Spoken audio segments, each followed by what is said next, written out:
Hello and welcome back to another episode of the FA Kids Workshop Online. We're going to be doing our in-person one soon, but in the meantime, this is what we have going on. So today we're going to be talking about vanity and modesty. We're going to start off with 1 Peter 3:3-4. It says, "Your beauty should not come from outward adornment, such as elaborate hairstyles and the wearing of gold jewelry or fine clothes. Rather, it should be that of your inner self, the unfading beauty of a gentle and quiet spirit, of which is of great worth in God's sight." So, we want our kids to have a good understanding of what modesty is, and it starts with how we live out our lives and not a dress code. Now here in 1 Peter 3:3-4, it talks about how elaborate hairstyles and jewelry and fine clothes should not be where our beauty comes from, but it should be from our inner self, which is an unfading beauty. Now, what it does not say is that we shouldn't wear fine jewelry or fine clothes, because in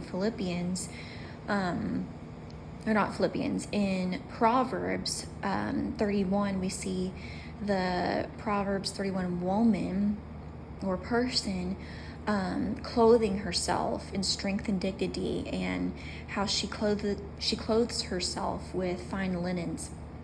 And so it's not saying not to have fine things or to not clothe ourselves in fine things, but what it's saying is that our beauty and our worth should not come from outward stuff. It should come from inside stuff that's inside of our hearts.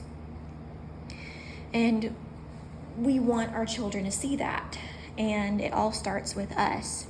So the dictionary definition of a modest person is an unassuming, humble, and not boastful person in their abilities, achievements, or possessions.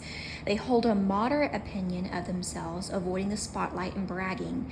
Such individuals do not put themselves above others, acknowledging their limitations and accepting good advice. So the key characteristics of this person is they don't show off. They are very humble, respectful, and very moderate in their demeanor.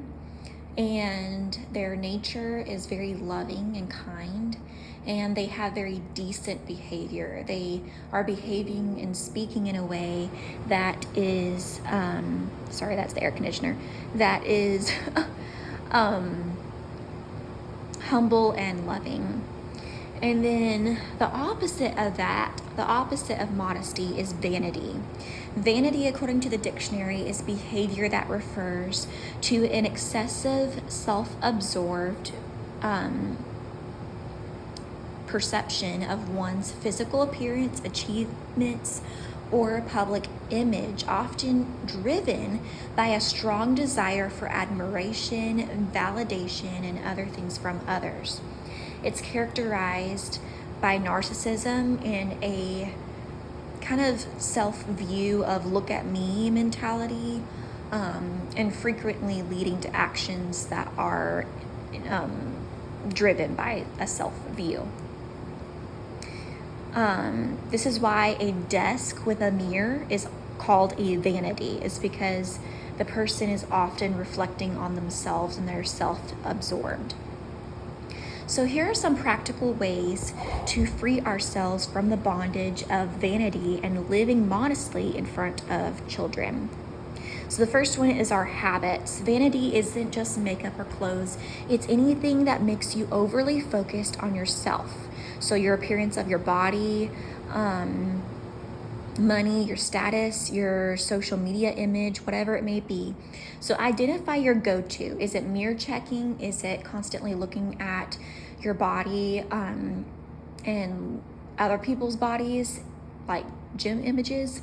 Is it outfits or validation from people online or at work? Take a break to simplify what you're doing and setting limits, like getting ready, posting, or obsessing on how you look. And then the other thing is building confidence in God and not your image. And this goes for men and women. Oftentimes when we talk about modesty, it's often focused on the women, but it goes for men just as much as it does women. Both men and women can base their confidence on appearances, successes, or how others perceive them.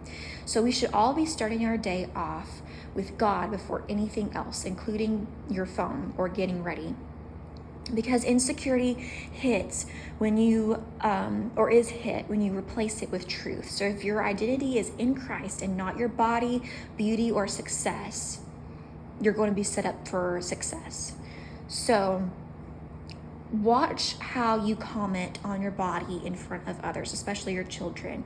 Avoiding phrases like, I hate how fat I am, or how fat I look in this.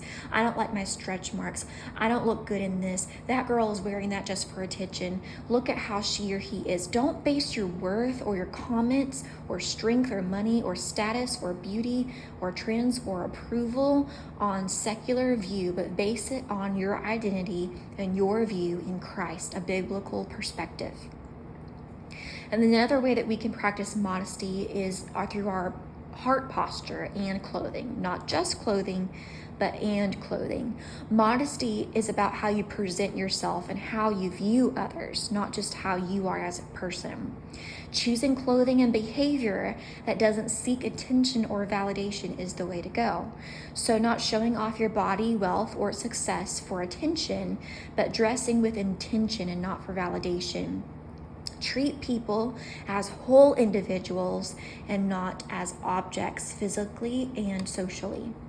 And then take responsibility for your own heart. You are responsible for your thoughts and actions, not other people's choices. Men, do not blame women for your thoughts. Practice self-control and respect. And women, don't dress or act just for attention. Check your motives. Men, before posting that gym selfie, maybe think about how other people might perceive you when you post it. Women, before spending a bunch of time in the mirror, think about what your child is seeing as they put on your makeup. What are they hearing when you are in the mirror looking at your clothing? And before correcting others, check your heart first. Then the last thing is surrendering to anything that is an idol and living with purpose, not self-focus. Anything, whether that be appearances, fitness, beauty, money, attention, whatever it may be, can take God's place if you're not careful. So the way that we can let go of this and surrender it to this is by praying and asking God to show us what we need to let go of, whether that is fasting something that feeds our vanity, such as mirrors or social media or gym posting, makeup, etc. What we're not saying is to neglect self-care, but rather to focus on things that boost your ego and getting rid of it. We're not talking about getting rid of hygiene or our relaxation time, but we're talking about getting rid of things that take the place of God and take the place of our image in God. Replace it with time serving others and being present with people around us, growing spiritually. The more you are loving God and serving others, the less room there is for vanity. So find ways to serve the church, not the church building, the church people, family and friends. Focus on character over our appearance, kindness, humility, discipline, the fruits of the Spirit, and aim to reflect Jesus in how we live and not just how we look. And when we do it in front of our children, the better our children will be and the better we will be as parents. Thank you so much for listening to this video, and I hope y'all have an amazing day. Bye.